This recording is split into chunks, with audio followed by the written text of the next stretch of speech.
We begin this morning with President Muhammadu Buhari's withholding of his assent to the Electoral Act Bill 2021. In a letter to the Senate President Ahmad Lawan, exclusively obtained by This Day and Arise Group, the President said that prevailing situation in the country will not allow him to sign the bill. Among other reasons, the President cited high cost of conducting direct primaries, the security challenge of monitoring the election, violation of citizens' rights, marginalization of small political parties. Buhari also noted that adopting direct primaries also has implications on the right of citizens to participate in the government as constitutionally ensured. Well, according to the President, the conduct of direct primaries will lead to a significant spike in the cost of conducting primary elections by parties, as well as increase the cost of monitoring such elections by INEC.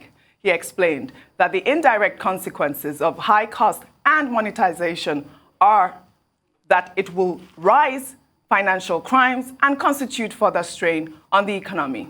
In his view, it will also stifle smaller parties without the enormous resources required to mobilize all party members for the primaries, a situation which he says is not healthy for the sustenance of multi-party democracy in Nigeria.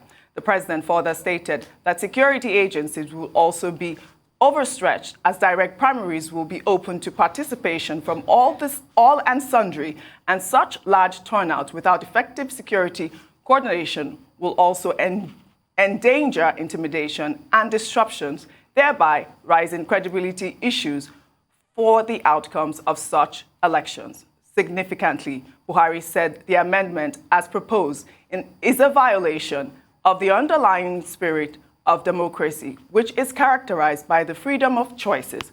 Political party membership is a voluntary exercise of the constitutional right to freedom of association.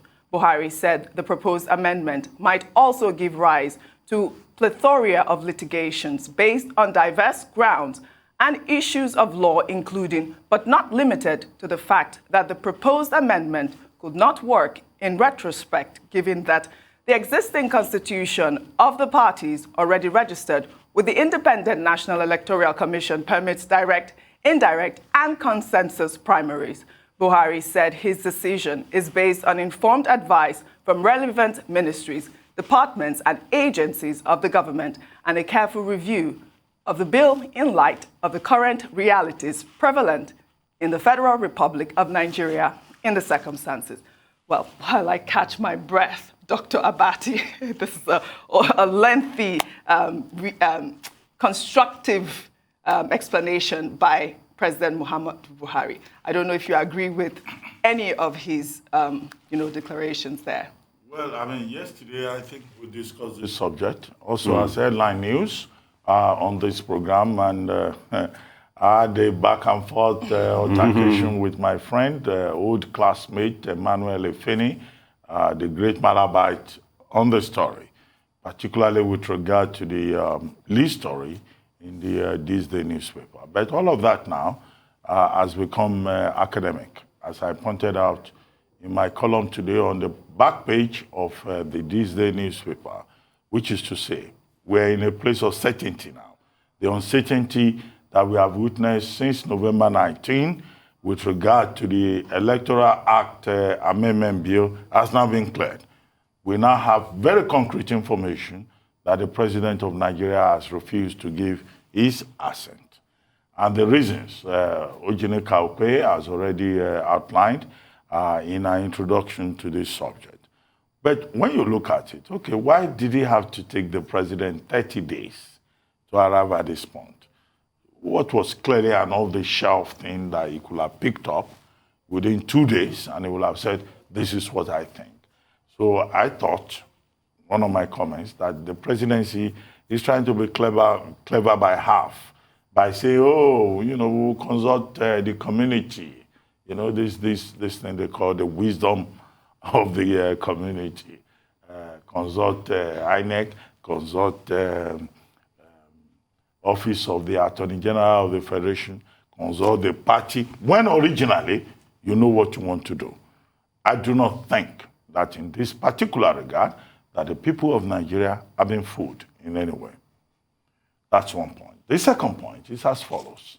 simply to say that President Muhammadu Buhari has always assured Nigerians that he's committed to the credibility of the electoral process, to the integrity of the electoral process, and that one of the legacies he wants to leave behind is a credible electoral process. He will not be a candidate in 2023, and I think that the president just needs, beyond this point, to reassure us that indeed he wants to leave behind a legacy of a clean electoral framework. 70 civil society organizations went out there and said, look, President Buhari, you have to do this for us. You have to make sure that when you leave, you do not leave the house in chaos. You make sure that whoever emerges as candidate or president for 2023, there will be, a fit and proper description of your commitment, your profile, your persona as a leading statesman, not just in the last 8 years, but in Nigerian history. Would that happen? Okay, the other question to address, to interrogate, is this: what next?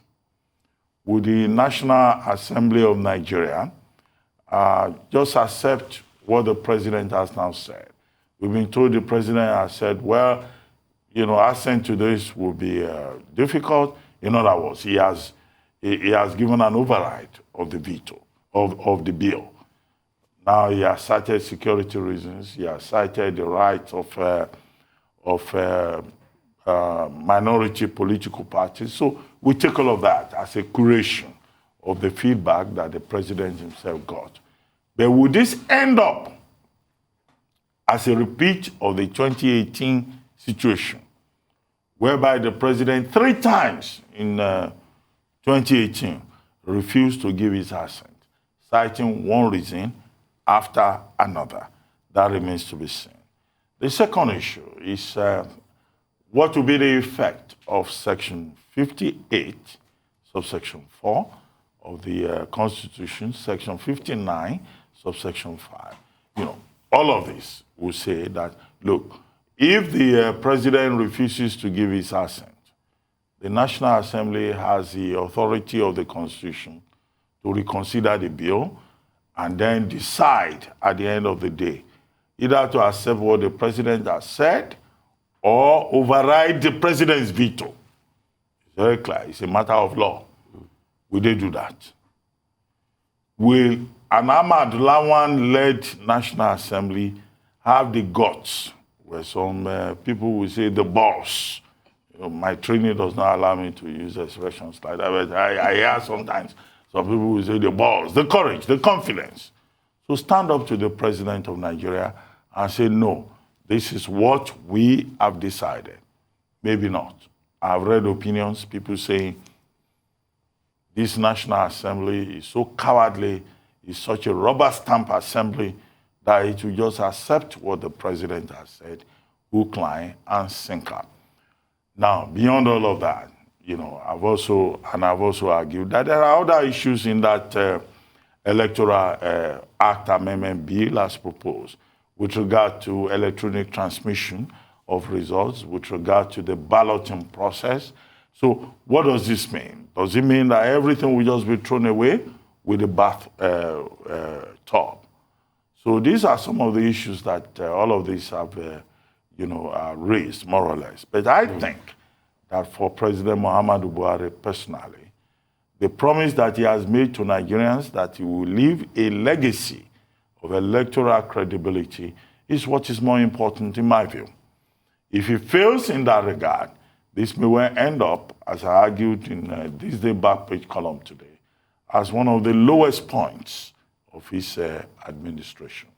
Well, Rufai, one of the bone of contention was the direct primaries, and President Muhammadu Buhari says it goes against our freedom of choice. That was not the bone of contention. One of them. The direct primaries was the smoke screen in all of this.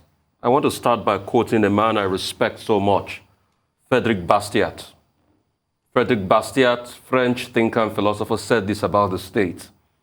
He said, the state is a great fiction by which everybody seeks to live at the expense of everyone else. I hope the words of Frédéric Bastiat is not becoming true in our democracy today. It's about people trying to live at the expense of other people else.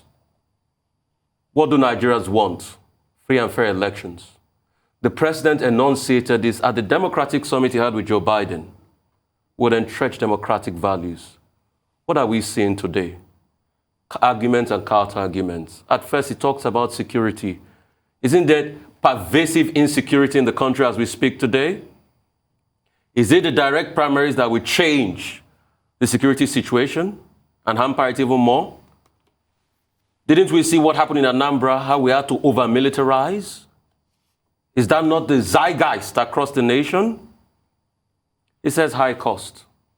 What did INEC come out to say about that? Didn't INEC put forward a model? Yes. Didn't INEC said it shouldn't be that costly? He said undermining smaller political parties. Haven't we undermined smaller political parties? Was it in this country we deregistered a lot of them? Was it not in this country? Isn't government supposed to be giving a certain amount to smaller political parties to come up the ladder? Do they give them? Do they give them appropriate media exposure? So what are we saying? I mean, let's put forth more of these arguments. Let's logically argue these arguments out as put forward. But please, in all of this, I wanted to say more, but there's no time. Let's not forget. And I'm not being partisan when I say this. Please. I don't have a bone of partisanship in me. I'm a patriot. Let's not forget that it was one man that signed the election amendment bill that even made us able to use card readers in 2015. That brought about the free and fair elections that we had. That brought in this same president. Legacies will always speak. Let us look at the legacy and let President Buhari look at the future of democracy in this country and think about this again. And let's do the needful, not for today, but for generations yet unborn. Great analysis, gentlemen. Thank you. That's all on the news headlines. We'll take a short break now. When we return, we'll have Rotus Odiri and Michael Wilson give us updates on Africa global business activities. Stay with us.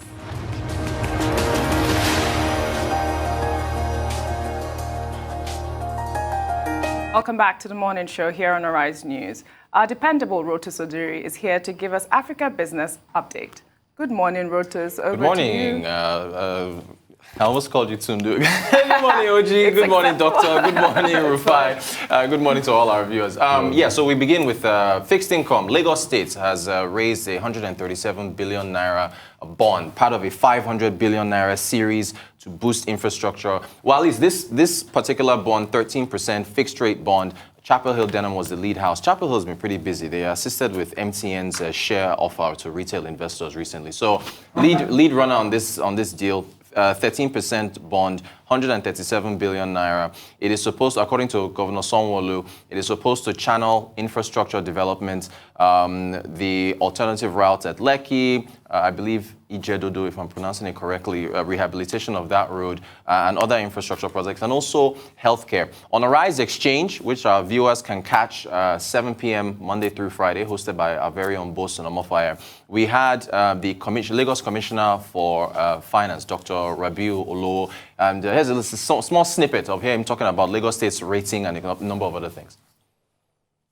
It's attractive to an array of investors, HNIs, ethical funds, pension funds, banks, trustees, an array of quality investors. So, and we enjoy the fact that we're a credible borrower. Given our ratings, just recently we were upgraded by Fitch Ratings, and we are now a AAA state. And that's never happened anywhere in Nigeria. Even the sovereign is not AAA by Fitch. So that gives credibility in terms of us as a responsible borrower. All right, so this was a bond. It was oversubscribed. That means that there was more demand than what was initially intended for them. I think they intended to raise about 125 billion. The oversubscription went to 137. It's a fixed rate bond, which I was thinking about that.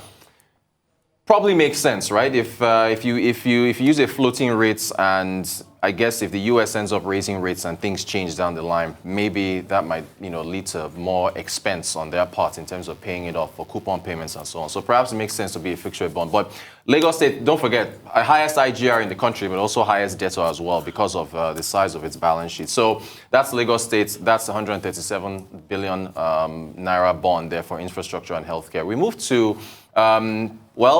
the federal government of Nigeria restating its commitment to raising 100 million people out of poverty. The Director General of the National Directorate of Employment, Malam Abubakar Nu Fikpo, he was in Lokoja, Kogi State, talking about this while he commenced a 3-month training program organized for 30 unemployed women in Lokoja. And the training is supposed to focus on a number of initiatives. I know, I tend to think that this 100 million figure that President Buhari put out is, I don't know, the doctor was talking about the president's legacy in terms of the whole issue with primaries and electoral integrity and so on. With the administration heading out, I'm not sure how how they plan to read this figure. But again, they continue with these in silos, with these different training programs in different parts of the country, and they use each of these training programs for employment and skills developing purposes to remind the country that they do intend to lift 100 million. But you're heading out the door pretty soon, so not sure how that's going to work. We move to shipping. Global Financial Integrity, which is a body that puts out a number of studies on transparency, recently concluded a study from 2009 through to 2018, stating that developing nations, including, in fact, plus developed nations, lost about 1.6 trillion naira to trade misinvoicing.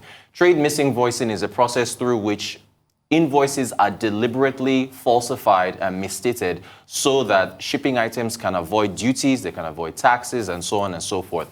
I think Middle East and North Africa lost about 5.8 billion. I think 58 billion, excuse me. Sub-Saharan Africa lost about 25 or so again between its 2009 to 2018 period. That's when the last available data was made for trade. You think about the African Continental Free Trade Area, you think about our infrastructure challenges with the ports, you think about trying to boost intra-Africa trade, and this is a big issue in terms of money that is being lost or left on the table to basically corruption, and it's corruption. That's basically it's not lost money. The money is on people's pockets, right? As we speak, so it's a huge issue. And then finally, Dubai is back in the news again. They've halted flights from Kenya for 48 hours due to the Omicron variant. So they issued this directive yesterday.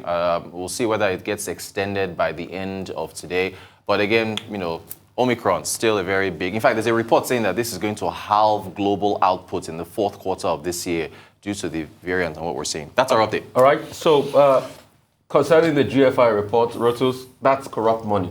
That's the money that is going to corruption. How can we effectively do invoicing? A lot about technology, a lot about organization. Say that. Yeah, it's a lot about technology. Yeah. Because you have to make the process very transparent in such a way that you can kill the middleman from the back end. And that's one thing we are not ready to do. When you go back to things like veto, why is it difficult to allow it to work? Right. So you need to deploy more technology because technology will bridge that gap. When we are ready, we'll cross that hurdle. We are seeing all this money wasted in the economy. Secondly, I'm going to go about the bonds. Yeah, Lagos State has got good triple ratings and all of that. But for me, I'm scared about the debt stock. Right. Why? Not because I'm very conservative in my head about debt, but because I'm always looking at the infrastructure done, and I'm looking at the layback into the economy of the infrastructure. I think that's one thing we don't calculate. Right. So there are two schools of thought. A lot of people say, yeah, infrastructural development will bring about growth in GDP, but it's long term. Yeah, that's correct. But short term, it's going to be social spending that will bring about that growth in GDP. So can we reduce the infrastructure cost and expend that money on the social spending? Because we know once we build the infrastructure, it will take another 10 years. And at the same time, you're paying interest on the bond before it gets to maturity. So can we rethink that and spend more money on the social infrastructure cost? How about revamping the hospitals you have on ground and ensuring that they have drugs and you put more equipment in them with the same hospitals you have on ground rather than building new ones? And also paying it back. Like Governor Sanwo-Olu talked a lot about roads. The issue of tolls and whether or not, this infrastructure spending, whether it can make its money back in the short term. Yeah. How that works out. So can we also rejig how we even build roads in the first place? Well, it is as follows. The Lagos State government wants to invest more in roads and healthcare. Yeah. Healthcare is understandable. We're in the season of COVID-19. If COVID-19 has done anything, the principal thing that it has done is that it has signposted the importance of investment in public health, not just in Africa, but across the world. And the Lagos State government has been in the forefront of making sure that there is an emphasis on this. So they want to raise more money. But look, government's talking about money. It's not just about the money. That's input. It's about the output. Right. What do we see in concrete terms? In Lagos State, the Sanwo-Olu government came in, yes, completed some of the projects by the Ambode administration. Right. It's also making efforts to move beyond COVID-19 and the restrictions that it imposed on the government in terms of its own policy outlays. And now, I think what Governor Sanwo-Olu should be thinking about is that what is it in terms of concrete deliverables that he himself leaves behind as he moves towards the end of his first term in office. We had heard about the Fourth Mainland Bridge, right? Okay, when are they going to deliver that Fourth Mainland Bridge? What's his name? Babatunde Fashola, currently Minister of Works, delivered the Lekki bridge, the Lekki-Ikoyi link bridge, right? Yep. Ambode, we could say, yes, he delivered so many projects. Jubilee Bridge, Naija. I can attest to that one. Okay, you know it. As a Lagos citizen. And you can go on and on. Right. Okay? Right. So, what are those concrete things beyond COVID that Governor Sanwo-Olu has been able to deal with? And that's the point, I think, where he is now. So, if he's talking about a Fourth Mainland Bridge, a red line, blue line, railway line, we need to begin to see those things in concrete terms. Right. All right. Okay, they are raising bonds, they are collecting money. Okay, fine. That money will be paid by some of you from, I don't know where some of you come from, but you pay tax in Lagos, and the taxpayers' money, should actually have effect. That's one point. The second point about Nigeria lifting people out of poverty. 100 million Nigerians. One director, National Directorate of Employment. Isn't that the same unit of the Federal Ministry of Labor and Employment that was distributing hose and cutlasses as a way of lifting people out of poverty? And now they say they are committed to it. He had that program. He was represented, the gentleman Fikpo, Alam Fikpo. He was not even there. He was represented. And they're saying, in 21 local government areas of Kogi State, people will be lifted out of poverty. No, lifting people out of poverty is a far more structured, far more complex, far more focused exercise. If the Nigerian government of today intends to lift people out of poverty, we will all see it. Yeah. We will see it in terms of what the figures that the National Bureau of Statistics gives us talks about. Those figures with regard to inflation, right, with regard to unemployment, with regard to the general atmosphere of doing business, and more particularly with regard to the foreign exchange regime and how, consumers are able either to purchase, when they go to the market, or they face the, what I keep referring to as the pandemic of empty pockets. As for Kenya, the question to ask, the Emirates is saying no flights from Kenya. Yeah. But it's not at the same time banning outbound flights to Nairobi and other parts of Kenya. So that's a question there.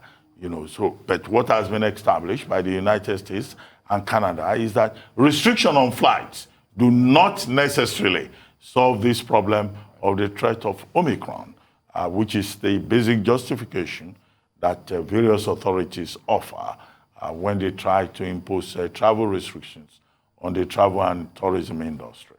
Unfortunately, Rotus, I don't have much time to comment on this segment, but I know that you talked about lohos and cutlasses. These women, they're going to give them wigs. Is that correct? Yeah, I understand that's part of it as well. Right, 30 women. Indeed, right. indeed. Well, all right. Moving on to more business update. Michael Wilson joins us now from London. Good morning, Michael. Good morning, everybody. The cupboard is a bit bare as far as data is concerned. Most people just chewing over that China loan prime rate reduction, which we were talking about yesterday. Global stocks tumbled yesterday. More concerns about Omicron. Has to be said, though, nobody really understands it yet, despite what all the experts are saying. Semiconductor rose in Asia Pacific after a company called Micron. They're a semiconductor manufacturer, delivered stronger than expected quarterly earnings. Now, as far as China is concerned, China Mobile is trying to raise $8.8 billion in Shanghai. It joins a lot of other companies that have been kicked off the New York Stock Exchange, and it's said that it's going to be listing there. It plans to sell up to 845 million shares. As I said, a growing number of US listed companies are seeking listings in China or Hong Kong to get over the rising China-US tensions. The World Economic Forum has postponed the Davos in-person meeting, so you can unpack your ski gear. If you indeed had it packed already to go. That was going to take place on January the 17th to January the 21st. It will now no longer take place physically. It'll be an online session and called rather grandly State of the World.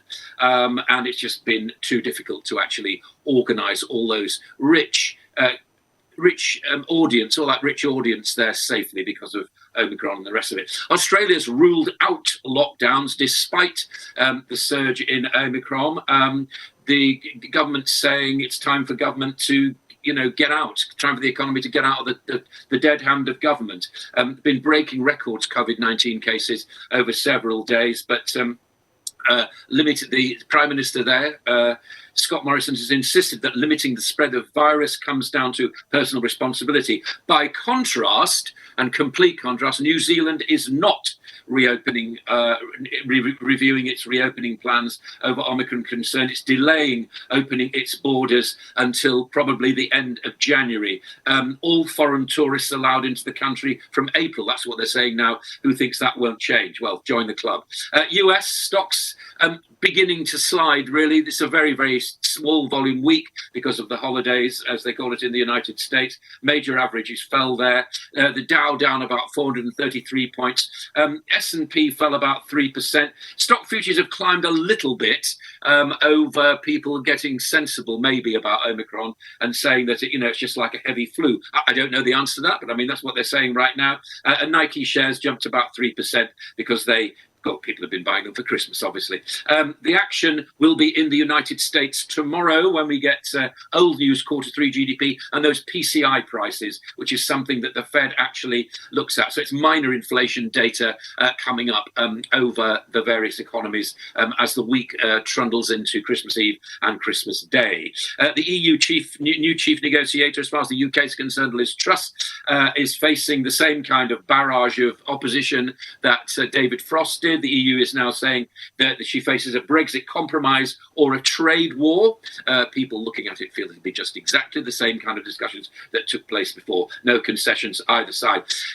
Staying with the UK, Boris Johnson absolutely deadlocked now, the cabinet, on who or what or when to introduce any kind of restrictions, what they will actually be.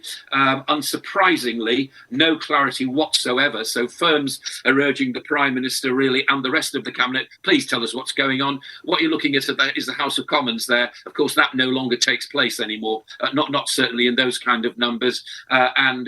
So basically, the Health Secretary is understood to want people who are showing signs of COVID to isolating for slightly less than 10 days, maybe 7. And that may be getting more staff back particularly as far as the NHS is concerned. Headless chickens as far as the oil market's concerned. That's how one trader put it to me this morning. Brent crude and WTI finished marginally lower. No real movement there. There's a slight rebound in sentiment as far as oil use is concerned. But the most important thing, as I said to you last week, is that OPEC Plus have left the door open for A, a meeting, and B, to reconsider their production targets at any time. And finally, gold. Continuing to change to actually stay in its trade range. Nothing's really changed from last night. It's starting to no real meaningful recovery, just a slight recovery. But all those things dependent upon strength of the dollar and US interest rates, of course, which we'll know more about in a much more meaningful way when these holidays are over and we start the new year in 2022. That's your global view. Right, Michael. I don't want to be an Ebenezer Scrooge this morning to Boris Johnson, but something might just affect him in the new year. That's the warning coming out that energy prices might rise up to £2,000 per year. The threshold for that is normally £1,200. How is he going to wriggle his way out of it? And the senator, as a Manchin in America, is refusing that he will be part of the Build Back Better plan, for Joe Biden. He's not signing that. And that has thrown this big spanner in the wheel of the Democrats in America. That's going to be down to the wires. Fox News has picked him up for an interview as regards that's what is happening to Joe Biden and what is happening to Boris. Yeah, it's certainly going to be a tough year next year. We'll see about those energy price rises. Most people, household budgets will be crimped by the extra energy costs and so on. So there will be a lot of backlash about that. I wouldn't write Boris Johnson off yet. He's certainly, as it were, skating on very thin ice, clearly. And the cabinet, this is the question, has he actually lost control over the cabinet? But then again, there are Christmas holidays. It's only a few days. Parliament will come back this week, maybe, and we'll get more data tomorrow. What's, I think, interesting about this, not so much who is the prime minister, it's the politicians themselves. I'm thinking, because one of them, Sajid Javid, the health secretary, was saying yesterday that he intends to challenge what the scientists are saying about Omicron. On what grounds will he challenge it? When did he suddenly become an expert on the spread of viral diseases? What you need to be doing is looking at what's happening in South Africa. And a very good friend of this family, Linda Becker, who's been on, she's done a lot of AIDS research with her husband in South Africa, lives in Cape Town, close neighbours of ours there, and she's been talking about really how this little Omicron is going to affect people with longer underlying health problems. But again, we still don't know. That's the person who I think is probably about the most knowledgeable as far as this is concerned in the world today. As far as the United States is concerned, look, Biden was always going to cut these margins very, very tight indeed. There's a whole load of Republicans that don't buy into increased taxes and increased public spending, and a whole load of Democrats that do. The House, as we know, the Senate, as we know, is very, very finely balanced at the moment. It takes, who is the woman who's been talking about Elon Musk? Elizabeth Warren there, the Democrat, been talking about, come on, you're the richest man in the world, pay your taxes. And he's saying, well, I am paying 11 billion. He's only worth 243 billion. What kind of world do we live in where politicians are actually saying that kind of thing? What you do is you legislate for it. You don't tell people to pay taxes, you legislate for it. And that's apparently what Musk is saying he's doing. So there we are. We live in a bit of a crazy world. But I feel as though it will take an enormous push to get this infrastructure plan through. I think it probably will get through, but it'll take a long time. Well, maybe to get through, that's the spending plan, the big Build Back Better spending plan, about 2 trillion naira, $2 trillion being proposed by President Biden. But at the moment, with Senator Manchin, West Virginia senator, saying that he will not be a part of it, it looks like the Democrats may not have their way until maybe later in the year. But the more important thing is the implications for U.S. economic output, economic growth. Goldman Sachs has already put out a report there saying that, look, economic growth in the U.S. is going to slow down from first quarter to the third quarter next year. And that's likely to put, more pressure on inflation, which could go up to about 7.2%. and that will also put pressure on the Feds. So I wanted you to respond to that. As for Elon Musk, he's boasting. He's been going around on Twitter saying that he will pay about $11 billion in terms of tax. But Senator Elizabeth Warren says, look, the tax code is rigged in favor of rich people. Is that really the fact? And why should I worry myself about a man, who is boasting about paying $11 billion when, more than a billion of the human population is in abject poverty? And finally, has Boris Johnson, the Prime Minister, been able to save Christmas? Even if it appears like there is a lot of confusion within the UK cabinet, with the Chancellor saying one thing and the Health Secretary saying another thing. If you think Christmas is about spending and buying people presents, then it's going to be fairly difficult. I went to a carol service 2 days ago when I think there were 20 to 25 people in a congregation that normally is about 400. The reason for that is that, of course, people are worried about getting Omicron and the rest of it. Christmas is in here. And it's a season of goodwill. That's what I would put to you. I don't really care whether the shelves are full or empty. Can we get by a couple of days and not eating too much and maybe cutting back on needless expense? Of course we can. It's about saying hello to your neighbours, and it's about being nice to people. Sorry to sound a bit sort of romantic about it, but that's what Christmas means to me. It's still a very, very important time when families come together. But if it just means that it's not being spent and we're doing that in isolation, so be it. We're doing it in isolation. We can still use Zoom. We can still ring people up. And you know what they say about guests, don't you? They start to smell like bad fish after a few days. So it's maybe it's not all a bad thing. As far as Musk's concerned, and Elizabeth Warren, as I was saying earlier, I just feel is that these are games being played. Of course, the super rich are very, very mobile. They can put their money wherever they like, and they can employ the highest brains to make sure that they pay as little tax as possible. I don't really see what that's got to do with Elizabeth Warren. If she gets in the way of that, then she needs to start getting her fellow Democrats to start imposing big tax rises on people who are super rich, in the same way that Chile is doing, apparently. With they're going to clamp down on the super rich. Good luck with that. When you start to clamp down on the super rich, it's what Reagan used to say. They just go. That's the problem. They're very, very mobile. Of course, they won't be going to Davos this year. And finally, you were talking about, what was your final thing? Goldman Sachs and Senator Manchin from West Virginia, and the Build Better Back plan.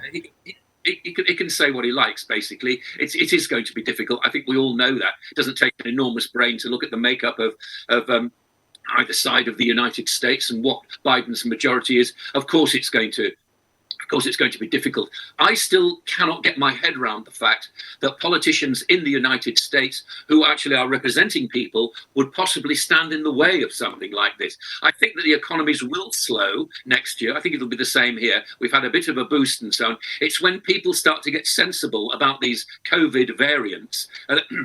That's the biggest thing stopping the economy right now. If it causes the Fed to raise interest rates, well, we're already thinking about 3 times next year. I wouldn't pay a great deal of a tap to Goldman Sachs.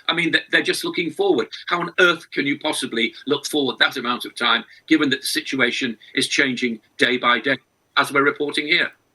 Well, thank you very much, Michael Wilson. Thank you, Michael. We'll see you tomorrow.